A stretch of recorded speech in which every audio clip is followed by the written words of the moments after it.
Don't get blinded by the light from fame. We're all ordinary people at the end of the day. We make decisions, some good, some bad, but we all pushing for things we never had.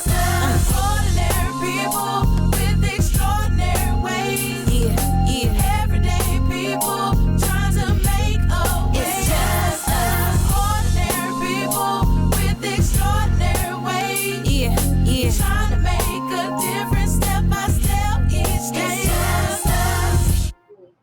Welcome to IJU Ghana Live. I'm your favorite host, Paul Semeh, on location at the Street Children Empowerment Foundation in Accra, Ghana.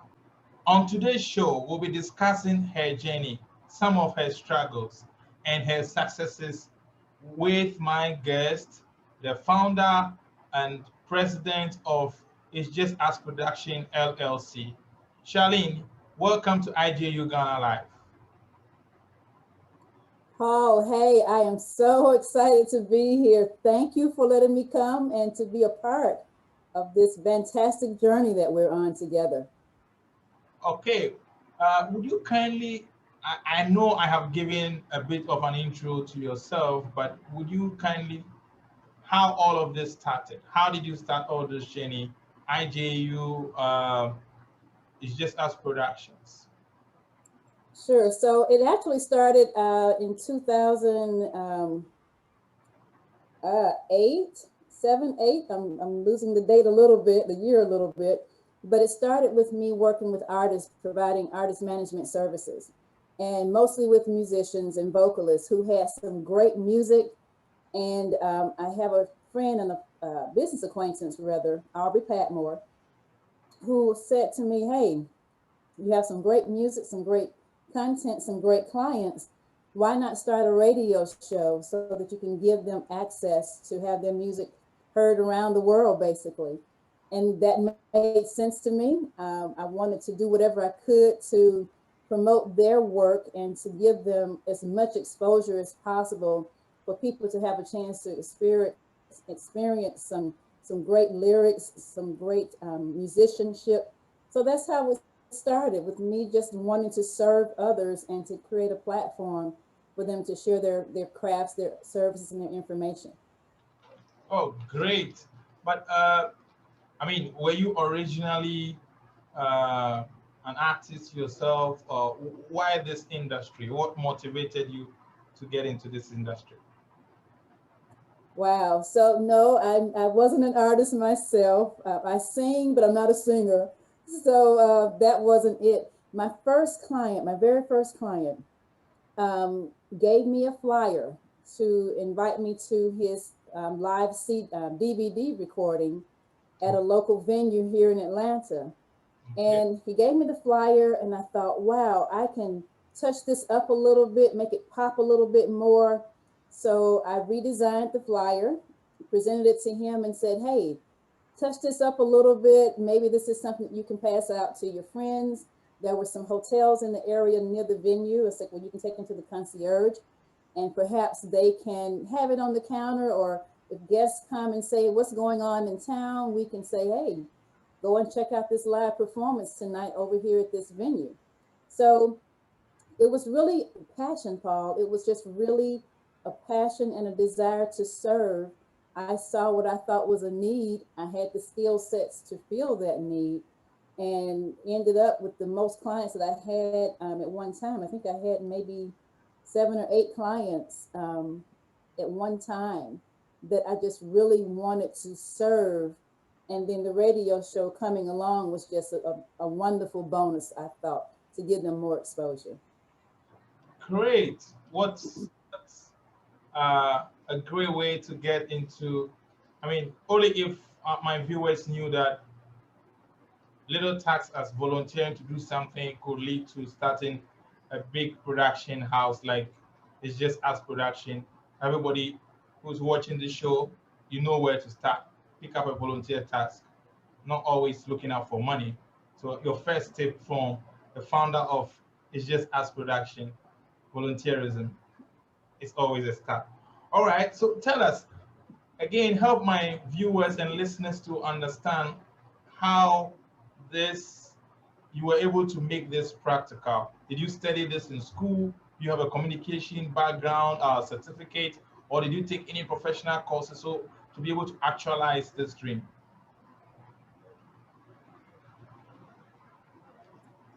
I did get my first degree, which is in psychology. So it wasn't quite a degree towards this goal, this venture now.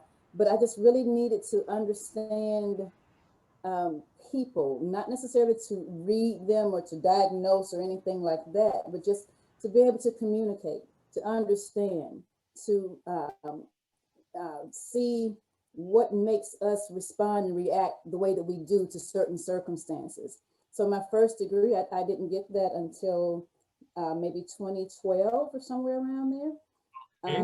So that was well after I started this journey. And I apologize, that was my second degree after this journey. Okay. But I didn't go to school to do this. It was truly a passion and a desire and prayer. It was prayer. And I don't remember what I prayed, but I remember praying something that was connected to somebody. And you've probably heard the story, and if not, I'm sure that the listeners will hear it at some point. But I remember going to an event, and Hilda Willis, who is one of the creative director with IJU Productions, she was speaking at this event. And she said things out of her mouth that night that only God knew. That was part of my prayer.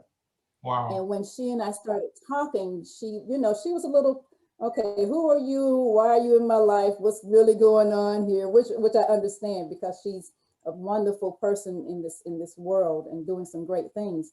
And so when I wanted to tell her back what that prayer was, I couldn't articulate it to her.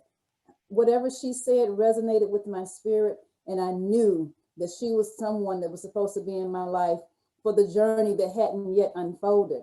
So I said all that to say that I pray and I keep walking, and I walk into the answers to my prayer. I didn't already have it figured out.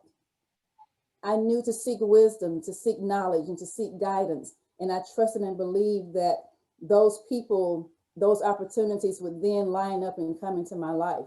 So I didn't set out to start It's Just Us Productions. I didn't want to be the owner, the founder of a production company when I grow up. What do you want to be when you grow up? That wasn't, that's not part of my story, but that was part of my mission and part of my ministry. So I know we hear so many people who say, yes, I went to school, I studied long and hard to become this person that I am today. That's not my story.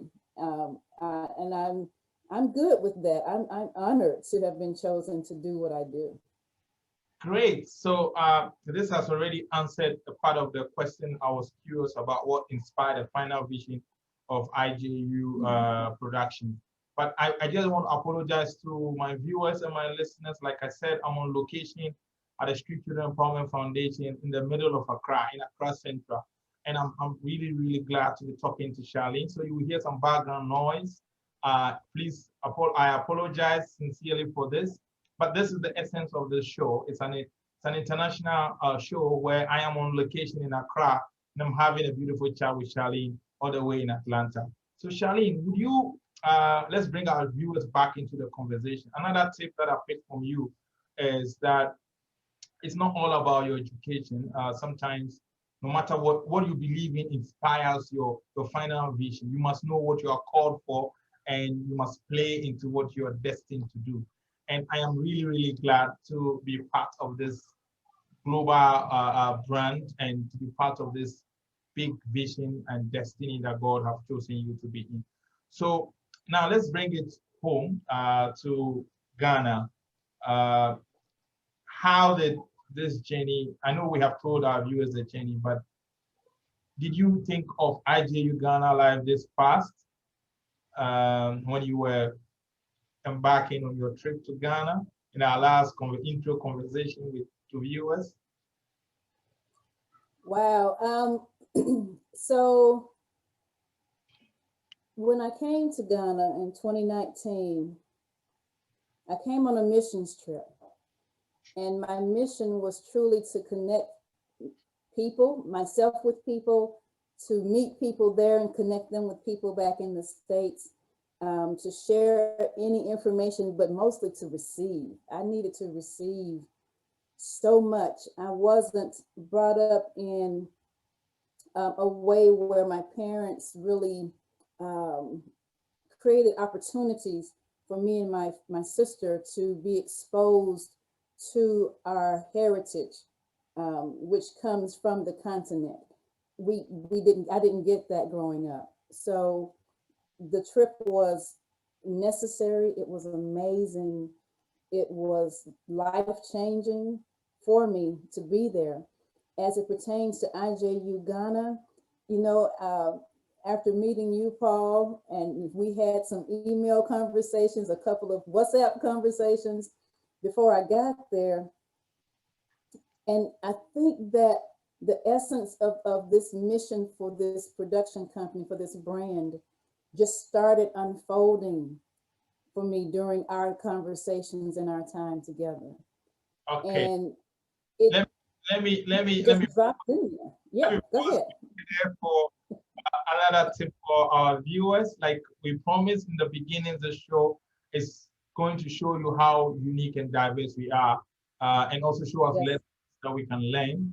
And like she said, she came on a trip to discover herself.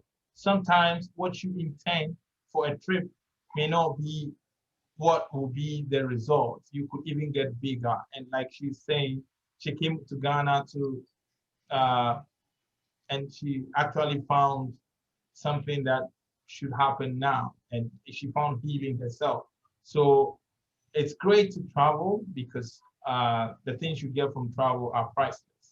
So Charlene, what kinds of people will be, what benefits does IJU Ghana Live present? I started by just giving some values already. Maybe you can tell our listeners and our viewers more about the values or the benefits that IJU Ghana Live will present.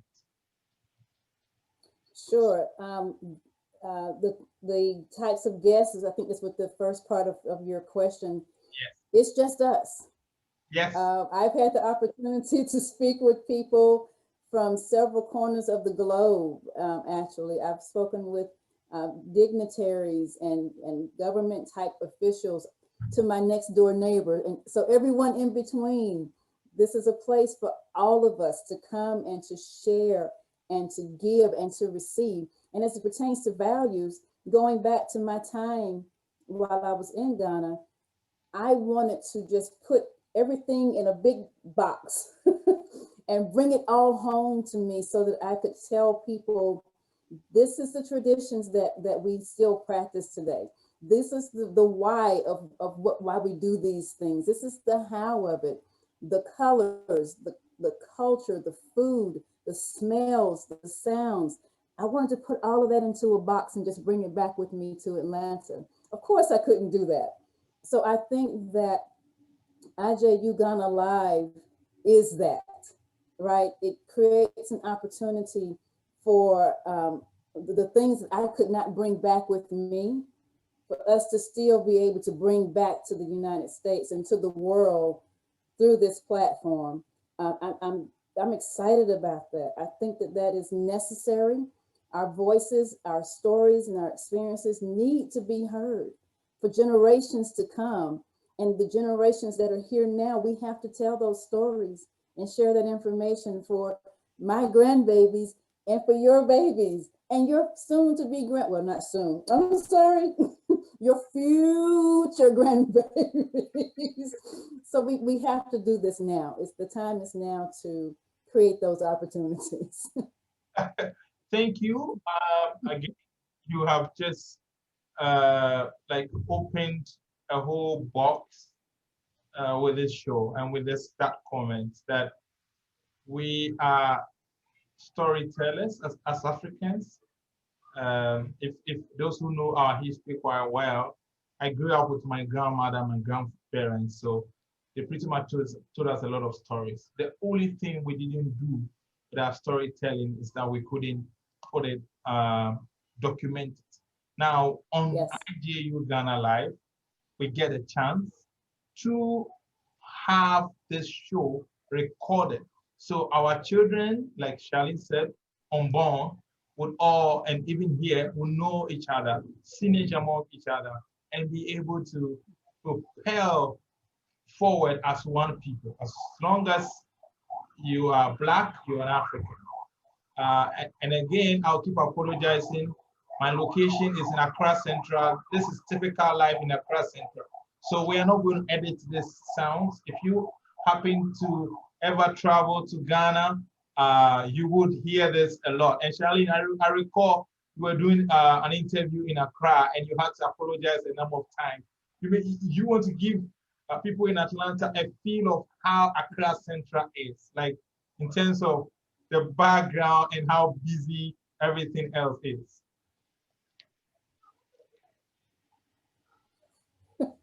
Yes, I appreciate the sounds that I hear in the background. It makes me miss it even more.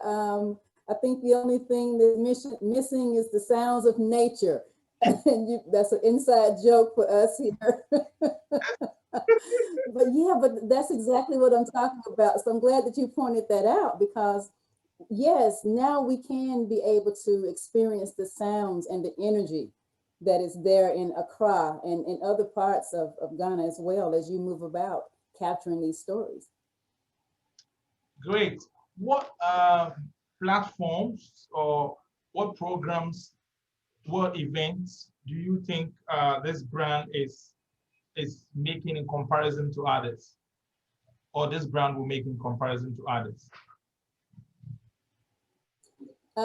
So I'm not quite sure I understand the question. So let me ask you if I'm correct. Are you asking what types of events could? Yes, I'm losing it. Can you ask it again, please? Take that again. There are many events, world programs. What impact do you think this program would have in comparison to the other programs or events that are running? Okay, I think that the impact is raising awareness. There are a lot, for example, we have several events here in the United States, and I believe they are abroad as well. One of the bigger ones is probably breast cancer awareness. I'll just use that one because that's pretty infamous to most people. But there are some smaller events that we're not aware of, like Indigenous People Day, which is Columbus Day here in the United States. But people don't know the story behind it. And those who either founded it or have celebrations around it, then we don't know what we don't know. So Yes. when we have those guests come onto this platform to share, we started this day back in whatever year it was. This is why we did it. This is the successes that we've had. This is where it can be celebrated and recognized throughout the globe. Some of those smaller stories, those grassroots initiatives and programs that are happening, without platforms like this one and similar to this one, we just don't hear as much about them. It's not that nobody knows, because somebody knows. But if IJU can do our part in helping to raise more awareness about some of these important conversations and issues and events and topics, then that's a good day in the office, right? That's a good goal to accomplish, and hitting our mission, to be that place where these stories and information can be shared.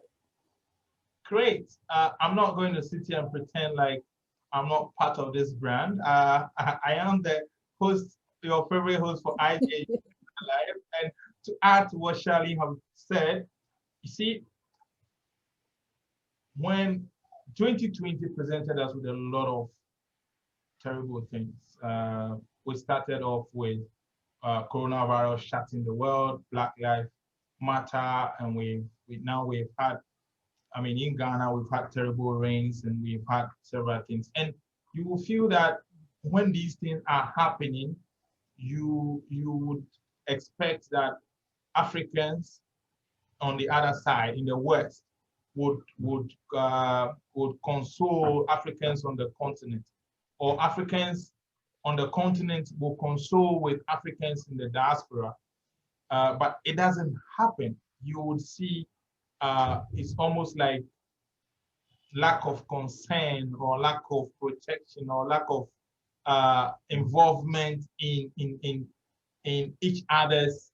There's almost like a disconnect. There's nothing that is holding and binding us together. But with IJU Ghana Live, as we keep sharing our stories, our lives, we will be bridging that gap. We will hope that we can unite, rally around our stories, identify with our stories, so that together we are able to build that commonality, that unity, that identity, so that we can be able to stand for each other when it matters most. And that's why this is a vision, a dream come true for me as well as the host of IJU Ghana Live. And Charlene, I want to say thank you for the opportunity that I could be part of this big dream. Now that we've told people what the benefits they will get, I'm sure our viewers and listeners are wondering, because looking at the history of IJU production, we've interviewed a lot more entertainment people or people in the arts. What kind of guests do our listeners and viewers expect on IJU Ghana Live?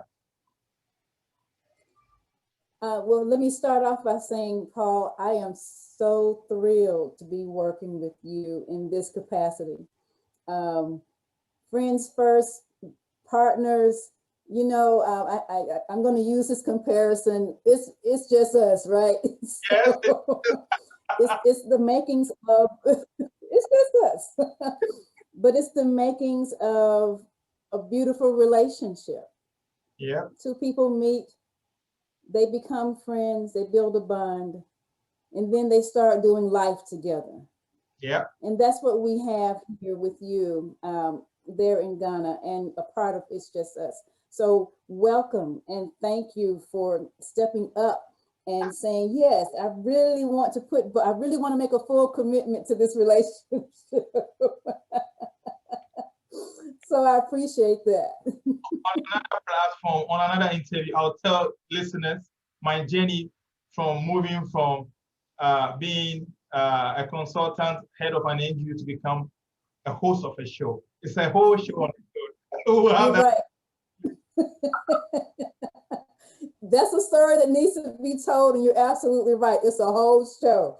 Yes. Featuring Paul, about Paul, for Paul, so that we can all know this incredible journey. And another thing that you shared too that I wanted to touch on, as it pertains to connecting those who are on the continent with those who are in the diaspora.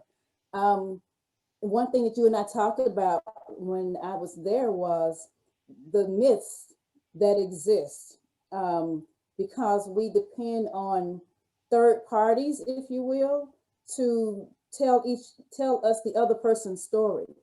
So when we depend on those third parties, we miss and we lose so much, and we can have prejudgments, and we can have biases and all these other things that are created out of something that could not be at all true. So I'm glad that IJU is joining other platforms that are bringing the two parties together versus the third party, so that we can truly hear this information, quote unquote, firsthand. And as it pertains to the types of guests, again, it's just us. I have interviewed children who are child actors, who are child inventors, entrepreneurs. I've interviewed grandmas and grandpas and folks that are in corporate America, musicians, artists, the government officials, dignitaries. it truly is just us. We are all doing and being and becoming, and there is a seat at this table, if you will, for us all. Now, it's not a place to have, uh, conflict. It's not a place of judgment. It's truly a place for authenticity. And that's what we want to create here on this platform. Wow, great. You have even answered my next question. And I'm sure people are like, okay, I don't want to miss the show. Yes, you shouldn't miss the show. So subscribe to this channel, IJU Ghana Live on YouTube. Follow us, click the notification button so every week when the show is airing, you can be sure to get it. The show we played on radio as well, and it would be repeated on YouTube every week, so you are able to view it. Charlene, would you mind telling our listeners how to reach you, how to contact you, how to contact the producers of this show so they can either be guests or they can, anyhow they want to be part of the show? Absolutely. So Paul has shared the links on social media to reach out directly to IJU Ghana Live, but you can also reach out to us through our website, which is ijuproductions.com. We're all connected. We're all family. So whatever you send to us, we will definitely get it back to Paul. And we'd love to hear from you. Give us your feedback, your comments, suggestions, your yays, your oohs, whatever it is, just let us hear from you. We love, love, love hearing from those who are following us. IJU Productions is also on social media. We're on Facebook, Twitter, Instagram, YouTube channels. All of this information is on our website, ijuproductions.com. Now, your bonus question. Ooh. You told our listeners and viewers that you were in Ghana. Can you tell them one value you picked from Ghana that you will never forget? Oh, one thing I will never forget.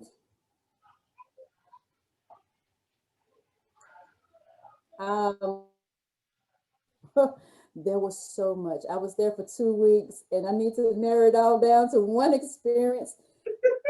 It's a fair question, but I have to put you on the spot. Thanks, Paul. Well, really, I think that in really sitting with it for a minute, I think the one thing that I will never forget is really where we are now. Knowing that when we're intentional about connecting and building relationships and bonds, they do serve purpose. They do propel us to our next. And I connected with you, and I don't want to start naming people because I know I'll forget somebody, but I'm going to do it anyway. So I connected with you and your lovely wife and Susan and some other people who were there, part of the missions work that I was doing. DJ Switch, who I hope will come through the platform at some point. I connected with her. Our driver who took us around Accra and Ghana, and just connections. The place where the hostel that we stayed in, I was able to connect with people that I still speak with, some weekly, some monthly, some daily. That's priceless. That's absolutely priceless. And I will never forget that part of that experience. Not only the fact that I was able to do it, but it was received. Right? Yes. Yeah. Thank you. Thank you. You have truly given our listeners a lot more to expect. Now you can see I'm sweating now because I have to live up to everything you have said on this show. But I want to tell listeners honestly that I am actually doing this. My team at PSG Consult and also partly at the Street Children Empowerment Foundation. I am doing this because I see this as a thing that we need. Africans, human beings are the gold. We have all the resources on this continent. We have the minds. We just need to connect and the conversation begins. So subscribe to this channel, click the notification button, follow us on our radio channels and our Facebook, PSG Consult, Instagram, PSG Consult, Facebook, PSG Consult on LinkedIn, on our website as well, psgconsultllc.com. You can reach us via all the emails that are scrolling down the screen. You can, whichever way you can reach us, please reach us. Let's get a conversation going. Let us just know that it's just us. It's been your favorite host, Paul Semeh. You can call me the Impactpreneur. I love to follow where impact is, and I'm happy that we can bring you this impactful show. Thank you very much for watching this show, and it's been an honor being your guest. Bye-bye.